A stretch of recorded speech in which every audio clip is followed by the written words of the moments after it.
자, 이 시간에는 황대현 매니저와 함께 돈이 보이는 뉴스 살펴보시죠. MBN골드의 황대현 매니저입니다. 어서 오십시오. 예, 안녕하세요. 어제 증시 특징부터 살펴봐 주시죠. 예, 어제 그 시장의 특징은 일단 달러 강세가 시장을 좀 지배했다 이렇게 우리가 좀 볼 수 있는데요. 그래서 코스피, 특히 이제 코스닥 쪽의 주가 그 하락이 좀 컸던 이런 모습을 좀 보였던 부분이죠.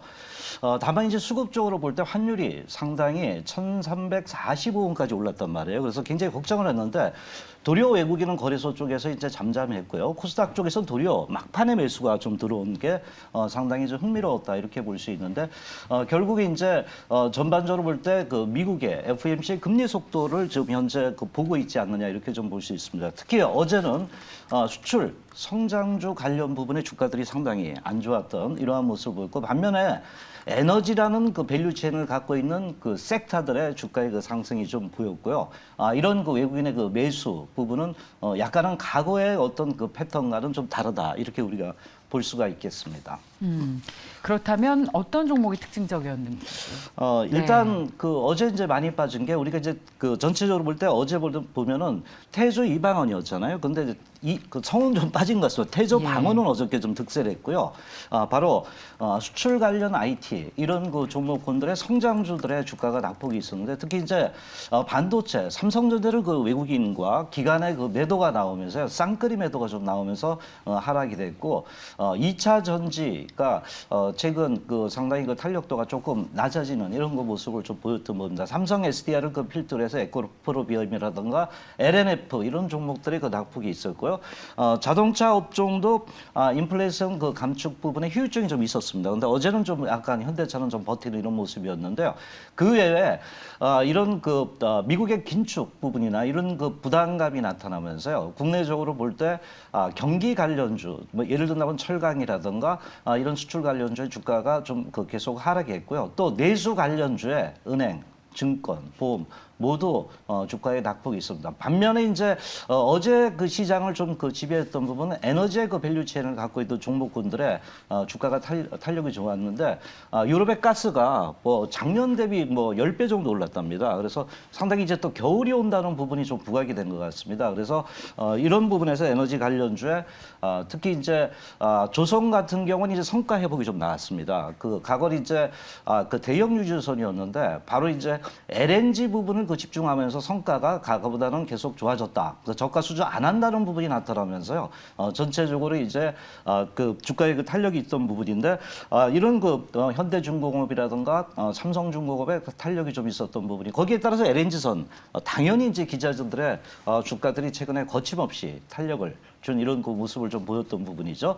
그러고 나서 이제 전반적으로 볼 때 천연가스라든가 태양 이런 태양광이라든가 이런 부분에 그 에너지를 기반으로 한 섹터들의 주가의 그 흐름이 견조했다 이렇게 볼 수 있습니다. 다만 이제 어제 같은 경우 봤을 때 미국도 그동안 이제 0.75의 그 자이언트 스텝에서 0.5%의 빅스텝도 좀 고려한다는 이 부분도 이제 우리 주가에 오늘 어떻게 좀 미칠까 좀 궁금한 이런 부분이라 볼 수 있겠습니다. 어제 증시의 특징은 달러 강세, 네. 특징 섹터는 달러 강세, 달러 환율을 상승에 따른 수혜주들이라고 한마디로 정리할 수 있을 것 같은데 오늘은 어떤 돈이 보이는 뉴스를 살펴봐 주실까요? 일단 그 오늘 그 특징으로 볼 때 그 전력기기 쪽입니다. 약간 이제 조용한 부분인데 그래도 이제 전선 쪽은 또 에너지하고 좀 관련이 있지 않나 이렇게 그렇죠. 보는데 어제 그 뉴스를 보니까요.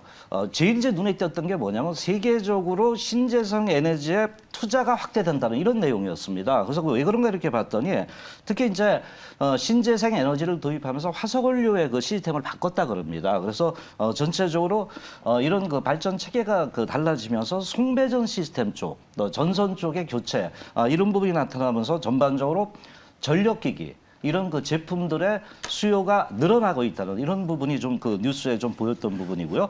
또 실질적으로 봤을 때 우리나라 이제 그 이런 그 전선업체 대기업들 보면 현대일렉트릭이라든가 일진전기 이런 그 종목군들의 그 매출을 상반기에 LS일렉트릭과 합쳐보면은 약 그 3조 정도 된답니다. 그런데 이게 작년에 온기 매출하여 벌써 넘어섰다는 겁니다. 그럼 이거 실적이 늘어나고 있다 이렇게 볼 수 있겠고요. 그래서 관련 종목들 보면 현대일렉트릭이라든가 배전판 이쪽이죠. 그 효성중공업, LS일렉트릭이라든가 또 이제 대한전선도 이제 그 전선 케이블이고요. 일진전기는 초고압 전선 업종이죠. 그 중에 뭐 가장 대장주는 제가 현대일렉트릭이라고 부르는데 오늘은 일단은 LS 일렉트릭을 좀 말씀을 좀 드리도록 하겠습니다. 일단은 아까 그 말씀드렸던 서두에서 유럽발 에너지의 그 위기 나타나면서 이런 부분에서 인프라 투자 확대가 나타나면서 이게 환경이 좋아진다는 부분이 하나의 특징이다. 이렇게 좀 볼 수 있겠고요. 최근 동기업도 그 천연가스의 LNG 터미널의 그 스테인리스 그 후유관입니다. 그래서 이 부분에 이제 수요가 계속적으로 그 증가되고 있다는 부분이 그 하나의 특징이다 이렇게 좀 볼 수 있습니다. 마지막으로 이제 정말 그 매출이 일어나냐 볼 때 그 전력 인프라 쪽에서요 역대적으로 최고의 수주를 확보하고 있다고 봅니다. 그러니까 매출보다 수주가 더 빨라진다는 겁니다. 그럼 이게 환경이 상당히 변했구나 이렇게 볼 수 있겠고 경기와 다르게 2분기 영업이익 부분도 현재 전체적으로 28% 높아진 높아졌다는 겁니다. 그래서 이런 부분을 볼 때 상당히 이런 그 전력기기 부분의 그 환경이 좋아지고 있다 이렇게 좀 볼 수 있겠고요. 일단 그 전체 그 차트 흐름을 보면 약간 그 눌림목 부분에서 이제 그 반전을 어제 같은 경우도 좀 한 이런 그 모습을 보이고 있거든요. 그래서 일단 매매 전략을 볼 때 매수가는 한 57,500원대 전후로 해서 밴드를 잡고요. 목표가 61,500원대.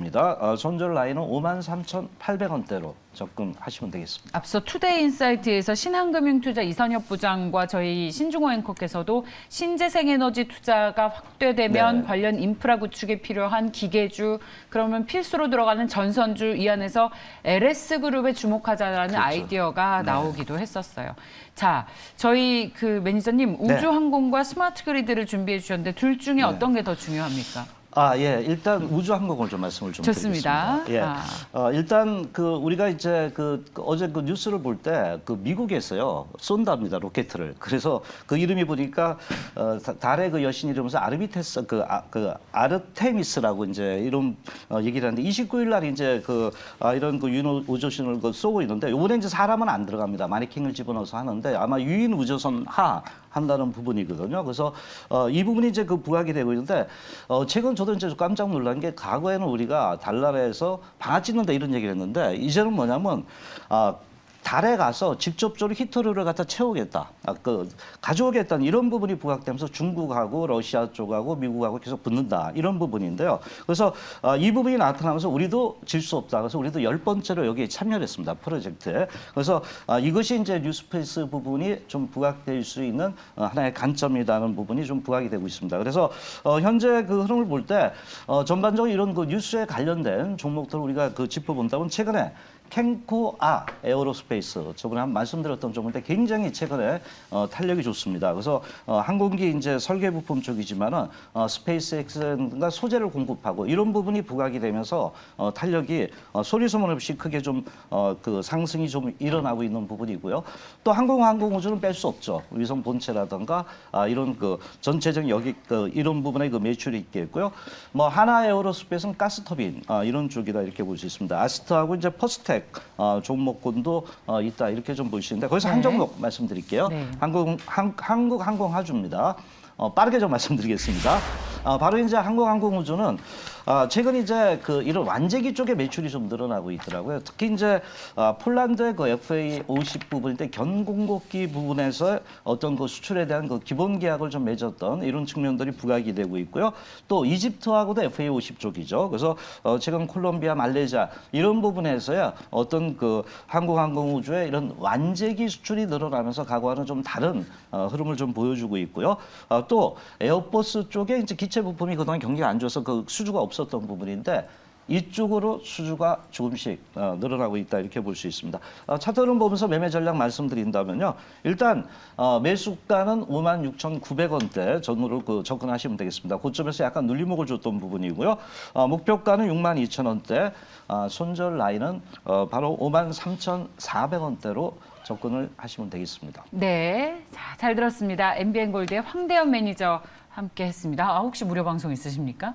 오늘 저녁 8시에 있습니다. 오늘 감사합니다. 저녁 8시입니다. 잘 들었습니다. 예, 고맙습니다. 감사합니다.